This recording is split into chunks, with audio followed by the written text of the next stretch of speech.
Jangan lupa donasi untuk keberlangsungan FAT TV ini. Insya Allah semua yang Anda donasikan Allah akan mengganti dengan lipat ganda, karena di sini Anda beramal jariah. Ayo bergabung dalam dakwah FAT TV. Semoga Allah berkahi. Hakikat Quran ini turun secara bertahap. Ada 2 tahap turunnya Quran itu. Tahap pertama dari Allahul Mahfuz ke langit dunia. Dalam bahasa ilmu Quran disebut minal lauhil mahfuz ila sama'id dunia. Tahap kedua dari langit dunia ke hati Rasulullah sallallahu alaihi wasallam. Kenapa ke hati Rasulullah? Karena al-ilmu fi sudur. Karena ilmu yang dihafal itu dihafalkan di dada, bukan di otak, di dada. Jadi disebut al-ilmu fi sudur. Ilmu itu di dada. Inilah ilmu yang melahirkan takwa. Makanya Rasulullah SAW selalu memberikan isyarat al-ilmu hahuna, al-ilmu at-taqwa hahuna, at-taqwa hahuna. Jadi gitu. Makanya dikatakan unzila ila qalbi Rasulillahi sallallahu alaihi wasallam. Al-Quran diturunkan kepada hati Rasulullah sallallahu alaihi wasallam karena dihafal di hati, dihafal di dada, dijaga di dada, takwa di dada. Nah, dan nanti akan dibongkar oleh Allah di hari kiamat dada.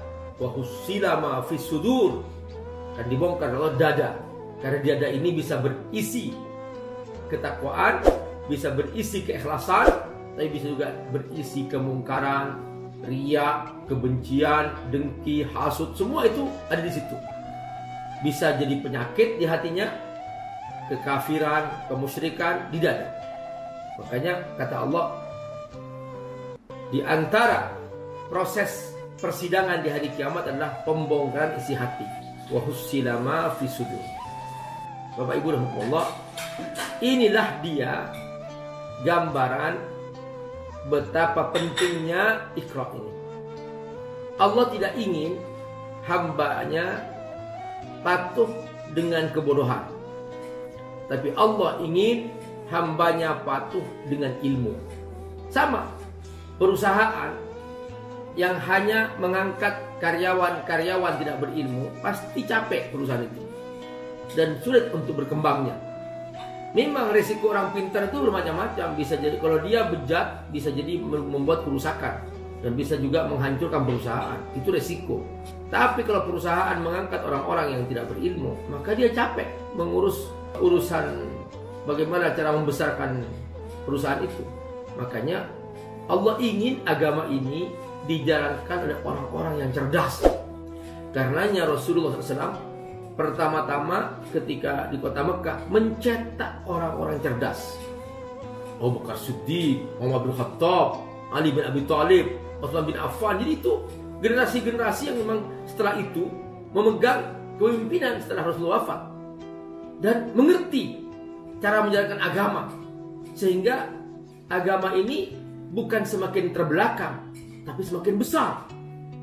Bayangkan coba, dari kota Mekah yang Nabi sendirian berhadapan langsung dengan kekafiran ketika itu, yang itu besar jumlahnya, nggak sedikit. Dan itu bukan hanya Quraisy Mekah, tapi juga ada suku-suku sekitar kota Mekah yang itu semuanya bersekutu. Nabi sendirian, bayangkan coba, kok bisa sebegitu rupa sampai Islam ini memimpin seperempat dunia. Nah itu karena apa? Karena para pelanjut yang Nabi cetak itu adalah orang-orang yang cerdas, sehingga dia mengerti, sehingga lahirlah fikih gitu.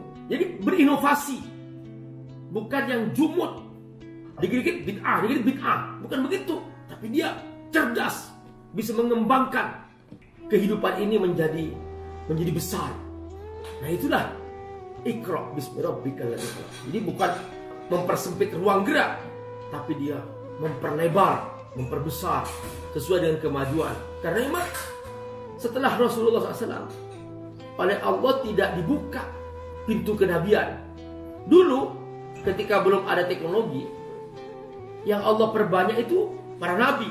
Semakin besar jumlah manusia, semakin Allah perbanyak para nabi. Karena tujuannya adalah untuk membimbing, jangan sampai ada manusia yang masuk neraka. Itu tujuan utama.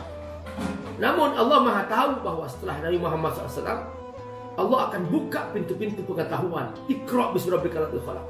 Benar terjadi gitu.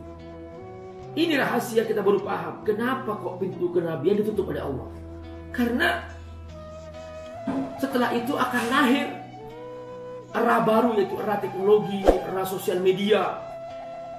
Kalau sekarang masih ada orang tidak kenal Islam, dia pasti diadab oleh Allah Subhanahu. Kenapa? Karena memang dia sendiri tidak mau berkembang.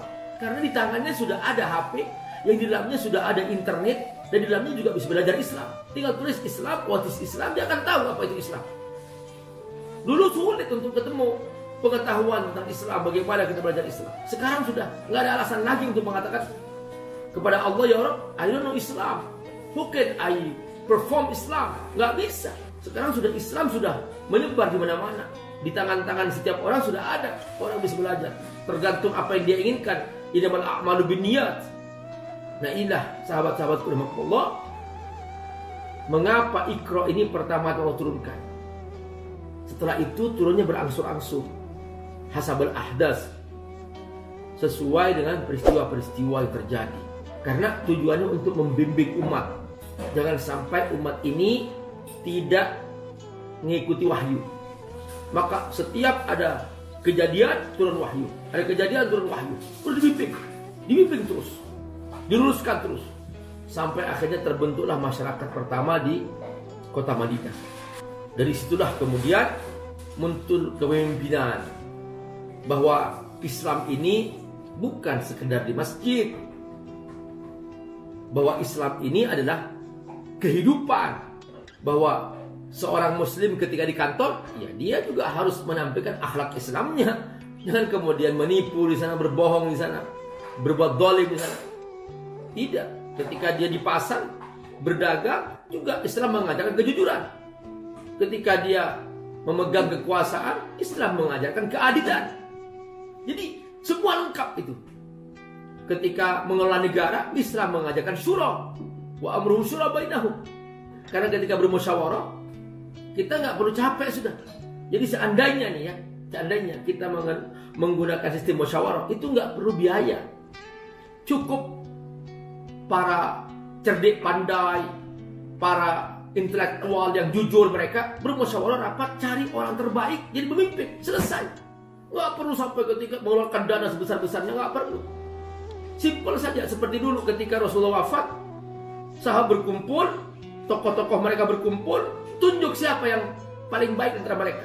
Ditanya, hal minkum ahsan min Abu Bakar, apakah ada di antara kalian yang lebih baik daripada Abu Bakar Siddiq? Sepakat, gak ada. Ya sudah, diangkat dia sebagai khalifah pertama. Gitu aja. Subhanallah. Jadi simpel aja cara menyelesaikan masalah itu untuk para pemimpinan. Sekarang kan berbelit-belit sampai itu pun juga pakai money politik, kemudian juga pakai tipu-tipu, bohong-bohongan, macam-macam sudah. Jadi rekayasa. Sulit untuk memastikan sebuah kebenaran. Makanya yang kita cari sebetulnya kebenaran, bukan kemenangan, bukan. Kalau kemenangan kan bisa menipu, tapi yang dicari adalah kebenaran sebetulnya. Nah itu hanya dapat melalui musyawarah. Nah Iqra seperti ini memang harus dilaksanakan. Karena kalau kita tidak memahami Iqra ini dengan benar, maksud Allah itu apa, maka kita akan terus jauh dari wahyu. Namanya muslim tapi jauh dari wahyu. Hidupnya tidak ikut wahyu, dan seterusnya. Nah itulah dia yang kita alami ya, yang kita saksikan. Berbagai macam cara terjadi seperti itu. Kata Allah, bismi rabbika. Bukan asal hidup, bukan asal memimpin, bukan asal berkuasa, bukan asal menjabat, bukan. Kata Allah, bismi rabbika, harus dengan nama Tuhanmu.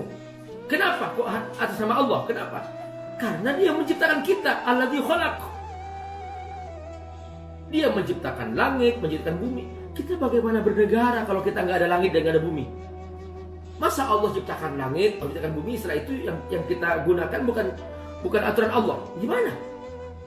Yang kita ikuti bukan aturan Allah. Ya, kata Allah haram, dikerjakan. Kata Allah jangan, dikerjakan. Kata Allah kerjakan, malah nggak dikerjakan.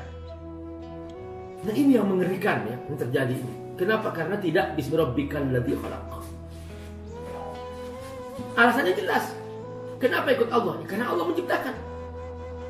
Misalnya di perusahaan, kenapa semua karyawan ikut bos? Karena bos yang punya perusahaan. Kenapa di alam semesta ini ikut Allah? Karena Allah yang punya langit dan bumi. Masa Allah menciptakan langit bumi, menciptakan manusia, nggak diikuti?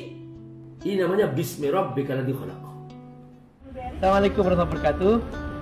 Sahabatku semua rahmatullah. Alhamdulillah Abi Amir bersama Syekh Husain Jabir. Ini mirip kan sama Syekh Ali. Nah ini adik kandung Syekh Ali Jabir. Masya Allah, akhlaknya mirip, Masya Allah. Kemudian juga candaannya mirip. Abi Amir merasa seperti Syekh Ali masih ada di samping Abi Amir. Alhamdulillah. Nah teman-teman rahmatullah, Abi Amir sedang membangun masjid dan membangun asrama untuk para santri. Syekh mohon dukungannya. Ya, subhanallah. Kalau tidak ambil kesempatan, biar kita beli sama-sama rumah dan istana di dalam surga Allah Subhanahu Wa Taala sekarang di Ramadan. Kira-kira kapan lagi? Ini kesempatan luar biasa. Pada jadi rumahnya 1 kilo, ya atau 1000 kilo gitu, panjang dan luas sekali. Karena gak ada barometer di surga, gak ada barometer itu gak ada. Berkilo-kilo luas sekali gitu. Jadi di Ramadan dilibat-libat gandakan pahalanya. Berarti pahala di luar Ramadan beda dengan pahala bulan Ramadan. Berarti Anda sekarang infak 1 miliar untuk masjid. Berarti Anda dapat 700 miliar. Allahu Akbar. Masya Allah. 700 miliar berarti Anda dapat 1 langit gitu. Masya Allah. Sendiri. Ayo, Masya Allah. Ayo berinfak saya di Bismillah. membangun masjid pesantren 4 Darut Tafsir di Kampung Sukawangi, Sukamakmur, Bogor. Terima kasih Syekh. Ya, Berkah. barakallah. Insya Allah.